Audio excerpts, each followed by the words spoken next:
has come. For 300 years, we prepared, we grew stronger.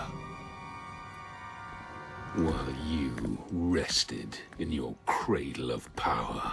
So if you didn't know, there has been an embargo on reviews for Birds of Prey and the Fantabulous Emancipation of One Harley Quinn until today, February 5th. Now the review embargo has been lifted and people are allowed to share their opinions of the movie, which is why I'm sitting here parked on Rotten Tomatoes right now to show you that it's sitting at a 92% amongst 49 critics. And that should tell you one thing, that it's all positive. People like it. One thing that I'm anxiously looking forward to are reviews for Sonic the Hedgehog. I guarantee you they're going to hit that movie hard with negative reviews based on the fact that they apologized to fandom and wanted to make fans happy. They've already been attacking that movie for that. So look forward to that. These people, they don't care about if the movie's good or not. For movies like this, they care about the message, and that's it. So it's overwhelmingly positive. Very few people disliked it. It's got 4 rotten rating reviews so far, and that's it. So we'll see what happens. I found one very lovely review that I'm going to go over with you guys that I think that you'll find quite humorous. Ewan McGregor, still going around. This is from today, February 5th, 2020, at 10:17 a.m. Eastern Time. This was released, so he went on another talk show and says, Birds of Prey delivers powerful message on misogyny. He won't stop. He said, once again, I'm the chief misogyner. He just keeps running around and doubling down on this message. So he says, Black Mask represents misogyny and all this stuff. It's just really weird. He doesn't stop. He's been doing this in every single interview. He's the only one that gets this woke. The rest of them, they get a little woke in the interviews here and there, but it's mostly about the movie. They'll sometimes comment on how it's, all women that made the film, wrote it, directed it, star in it, blah, blah, blah. But he runs around just talking about toxic this and that in every single interview. It's really strange. I don't understand why he's doing this, but he does keep doing it. And then yesterday on Twitter, they were doing a Q&A for the movie, which was kind of funny. Somebody asked this, which real-life figure would you most like to join your team of badass ladies? And they responded with this. Oh, yeah. Greta Thunberg. Definitely. Hands down. Yes. For sure. She is so badass. And I feel like if Poison Ivy came to join, she'd get along with Greta because they both are very they much love keen the on environment. Yeah. So that was great. Both of them would be wonderful. How dare you? Pretty cringe, right? Pretty cringe. Yeah, that's what I thought. So, the fun never stops with this movie. I'm going to see it tomorrow, and I'll tell you how I feel about it. But for now, let's enjoy some of the hot takes for this movie. We have one of the first cringy reviews right here from The Wrap, Birds of Prey film review. Margot Robbie strikes a mallet blow for female empowerment. What a story, Mark. Or how about Margot Robbie's devil doll, Harley Quinn, rules the way she did in Suicide Squad in a pink feminist superheroine action thriller that's thin but lively.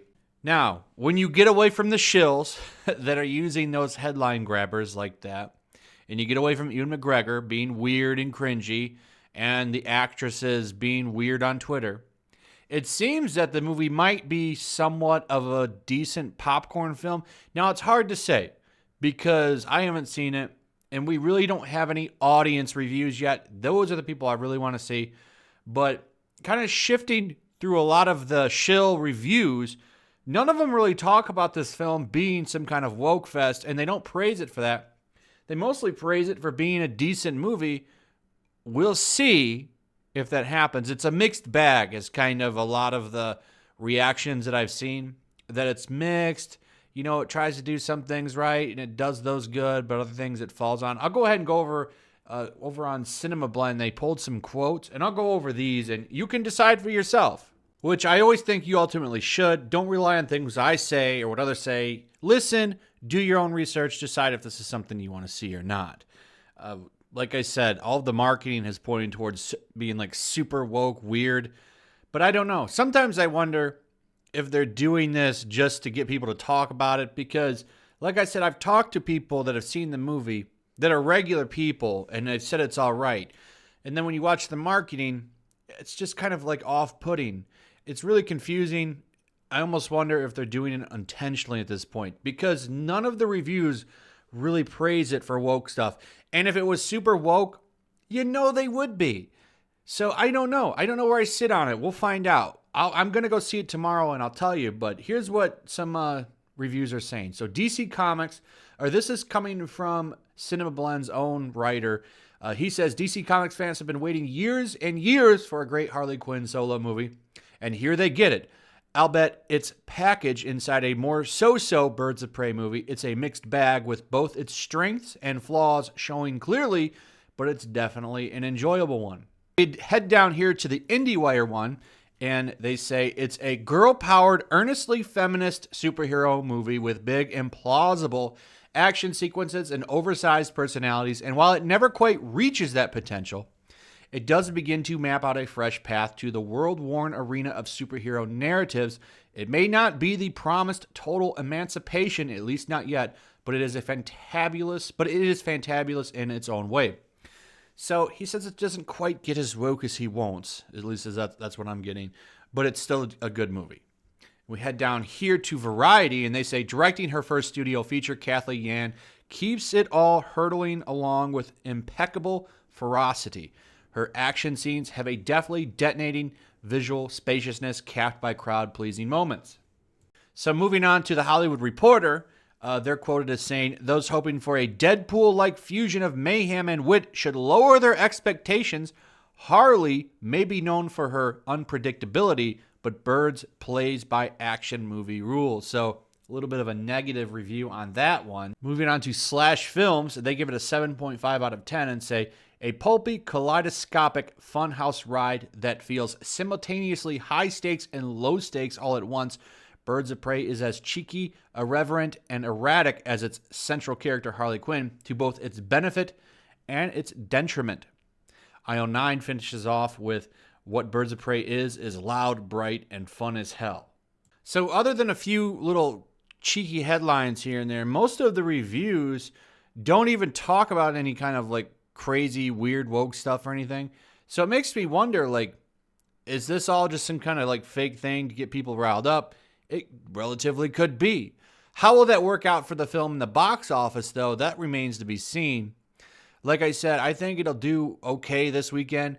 There's not really much for it to go up against because most movies are they've been out for a while. Like 1917 has been in the theaters for a while now. I don't think anything is going to go head-to-head against it. So there's really not much of a reason why it won't at least hit number one. Now, this could change. I don't know. The real test will be how it holds up against Sonic the Hedgehog. But I'm interested to see this movie for myself because, like I said, I've talked to people that have seen it. They said it was an all right movie. And a lot of the reviewers that talk about this movie don't talk or praise any kind of woke stuff. And you know, if it was, they'd be all over it, saying this is what makes the movie great. This is why the movie's so amazing, not the story. For the most part, they talk about the action and the movie itself. So, you know, how this all works out, we'll see. But for the most part, I'm kind of curious because this would be the first time that a movie has used this as its like marketing, but doesn't really, it's almost like a bait and switch. It's like, haha, 10% of Twitter, we gotcha. Even though they historically never go and support shit. They never go watch anything. They never put their money where their mouth is. All they do is destroy. So we'll see what happens. Tomorrow, a lot of YouTubers will be putting reviews out. Some will probably be putting views out today, actually, because there was select advanced screenings today, I believe, that you could go and see the movie early. Tomorrow, official Thursday previews start. And then Friday, they'll have the audience reviews up on a lot of websites so we can finally see what the people say about it. And those are the reviews that I really want to read. I'm really looking forward to that. And other YouTuber reviews as well. So we'll see where people stand on it and how everyone feels about it. I haven't looked at any Reddit leaks. I hear that the movie was leaked. I'm leaving it all up. I want to go in and just see it kind of with as open a mind as possible, you know, and go with that. So we'll see what happens. But tell me what you think. Do you think that they're just using woke marketing to get people to talk about the film? What do you think about that? I'd like to hear what you guys have to say. Do you think it'll be an okay movie? Do you think it's going to be garbage? What are your thoughts? I'd like to hear them. Also, throw a like up If you would, please like the video. Share the video. That's also very helpful. Please consider doing that. And make sure you're still subscribed. Subscribe if you're new. Hit that notification bell. And I'll see you on the next one. Peace. Also, if you want to help support the channel, check out my Teespring store. There's a link in the description. You can find some merchandise in there that you might want to check out. Also, take a moment. Make sure you're still subscribed to the channel. There's something going on right now, and they've been unsubscribing people. So just take a second and double check on that and subscribe if you're new.